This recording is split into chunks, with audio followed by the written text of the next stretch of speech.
questionable future at that point. That's the thing I worry about the most. And I juxtapose that with my optimism about the future and this amazing shit. Like, I mean, think about it. Like, this amazing shit that's happening in the world. We're going to have free fucking energy. We're going to live forever. We're going to have all of this insane stuff that we never imagined, abundance and resources that we could never contemplate, happiness, spending time with family, working less hours, robots that build shit for us. Everything is going to get better. Everything is getting better. Everything is getting more amazing. And then we're like, let's fuck ourselves. Like, why not? Because we'll just fuck ourselves. That's that. And, you know, this is this principle of like, I don't like using the term good versus evil, but it's like, are you thinking about the future optimistically or pessimistically? If you're thinking about the future as these are control system, this is these tech guys are crazy, this is dystopian, blah, blah, blah. You know, the number one most unfavorable thing in the United States right now, according to a recent poll, is AI. More unfavorable than Donald Trump, more unfavorable than everything. It's the most unfavorable thing because it is this like this narrative that everyone's been instituted in their minds that like this is the thing that destroys us, yada yada. And that's the choice we have. That's the choice we have right now. Is do we want to walk this path of abundance, or do we want to lock ourselves up? And I will say the counterbalancing force, and people won't like hearing this, but the counterbalancing force in the world will be a place like China, because if the United States walks this. Yeah, the student loan system is a perfect example of government creating a problem and then blaming capitalism. No underwriting, any college, any degree, any price. Of course, tuition exploded. And now kids are stuck with $240,000 in debt for a basket weaving degree. This path, other countries will not walk this path, and it will glean the benefits therein. And we have to recognize that. And then you have to ask the question, wait a second, is there some psychosocial motivation that others might have to see this happen in the United States? And I would argue maybe there's influence happening. Maybe there's a reason why people are spending so much time, why so much foreign money is going into NGOs that are supporting these sorts of causes. I just, like, for me, it's so hard to grok why people would be so, quick. And look, ardent. Yeah, there's something. Anyway, I don't want to be too conspiratorial because that discredits a lot of this shit. But look, yeah, I think that you could look at the conspiratorial angle, but just straight incentives for I want to be seen to be standing up for the little person. When we saw how far that pushed a lot of social movements over the last 6-7 years, and that got people to do some pretty insane things that I think in retrospect, a lot of them regret. And that was, I am here for the righteous. This is dangerous. This is too much. This is xenophobic, misogynistic, misinformation, disinformation, malinformation, unethical, unmedical. There's a big list of things. And because everybody is their opinions, not their deeds, right? The difference between our opinions and our deeds has never been greater. You're able to say good whilst doing bad. This was Elon's thing. I remember 4 or 5 years ago, he was pulled up about what he was doing with Tesla and about his presentation things. And he says, what I care about is doing good, not the appearance of it. There are many people out there who are doing bad whilst appearing good, and I don't care to be one of them. That's right. And the people that are trying to lead on this have 3 homes. You know, it's very easy to pull the ladder up. Would they not think, would they not be looking at themselves? Oh, I suppose that at least at the moment when they're pointing at the billionaires that are above, right, they're in this sort of interesting middle ground, which is wealthy enough to be wealthy, but not so wealthy as to be affected abundance by the tax. You know, if you go to Africa and you go visit farmers, you think those guys are complaining about using GMO seed and farming if it's going to double their income? Their lives changed. You know, there's all these stories about how technologies, nuclear energy, dropping the cost of energy, making it proliferant in India, been a game changer. Like, these technologies that we shun in the West are luxury beliefs for us to shun them. We have these ideas that we can just shun stuff because we are already well enough off. That's what happened in Germany. And Bernie Sanders has 3 homes, so it's easy for him to tell people, hey, the average person has has an apartment. We should go down this. That chart. Everything the government touches gets more expensive. Healthcare, education, housing. Everything the free market runs gets cheaper. TVs, software, clothing. It's not that complicated. Path that fundamentally, in every record of history that we've tried to go down this path, has fucked everyone up.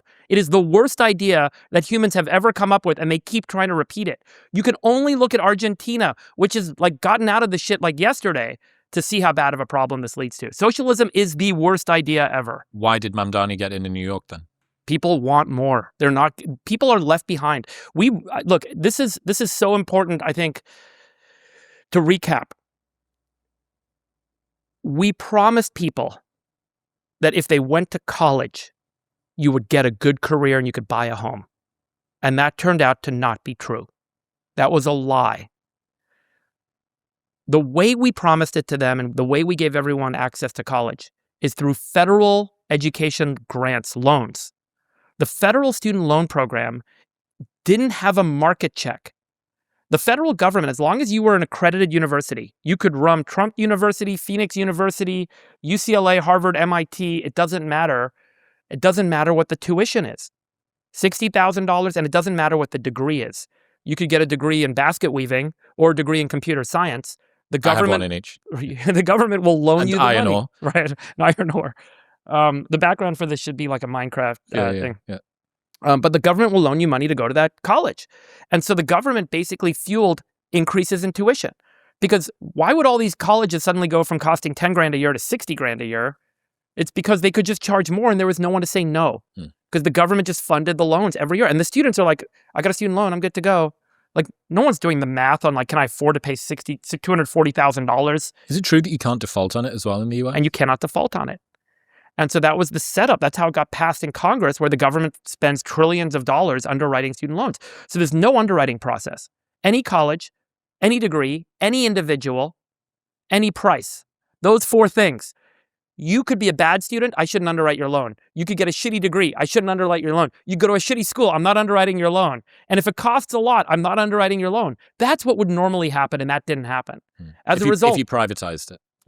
60 to 70% of people on food stamps are clinically obese. And $20 billion of the program goes to soda. We're literally paying to make poor people sick. The system isn't broken. It's working exactly as designed, just not for the people it claims to help. If you privatized it. Yeah. And as a result, everyone got stuck with an education. And then it's like, hey, the market's not there, rents are high. And much of the problem with rents being high and all this other sort of stuff. Home building, government regulation, government funding. Yeah. The bigger the government got, the more expensive everything got. You know that chart? Can you pull up the chart with like government stuff versus like non-government stuff? Yeah, just ask Chad. What is the chart explaining government intervention compared with the price of different goods and services over the last few years? Yeah. It's an image. This tells you everything you need to know. This is why everything got worse. When moving to New York suddenly cost $6,000 of rent, you couldn't get a job. Food was $18 for a friggin' sandwich. A lot of this was rooted in this problem, which is the government got too big.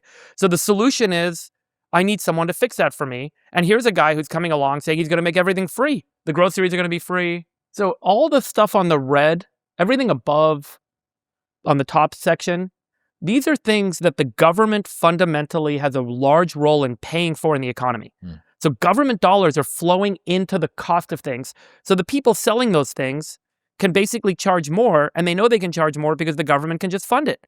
And the government's an endless pool of money printing. So it just keeps printing, and eventually they're like, hey, let's raise taxes or get the money to pay for this stuff once they realize. But, all of these things are services that the government's gotten involved in. College education, healthcare through Medicare and Medicaid, because there's no negotiation on these programs. Everything below is where the government doesn't have a role. The cost of a car, the cost of clothing, the cost of television, the cost of internet, the cost of software. These are all private industries where the government is not funding the purchase of these things for the consumer in some way or distorting the market in some way. So, you know who I first showed this chart to? Yeah. Bernie Sanders. What did he say? Did you have him on this? Yeah. Oh, you did? Last year. Yeah. I should watch that. It was interesting. Yeah. What did he say to this? In fact, Jared, let's see if we can pull it up. We should react to that. And if you look at, I mean, what's frustrating to me is you can read textbooks, you can go on the internet, you can watch YouTube, and you can see exactly what happens with his prediction that AOC could be president by 2028. I think he's right. When half the country is on the government check and AI is the boogeyman, the make everything free message is going to be irresistible. That's the cycle we're in right now. Socialism and socialist policies around the world. When the government runs a grocery store, when the government decides to, offer everyone healthcare, it's great in principle. I would love for that to work. I would love for everyone to have healthcare. I'm not opposed to that idea. But if you're going to have like a government with no accountability and there's no one there that has any skin in the game, be responsible for giving me my healthcare, I know it's going to get fucked up. And I've seen that happen time and time again around the world. It's just not the right system.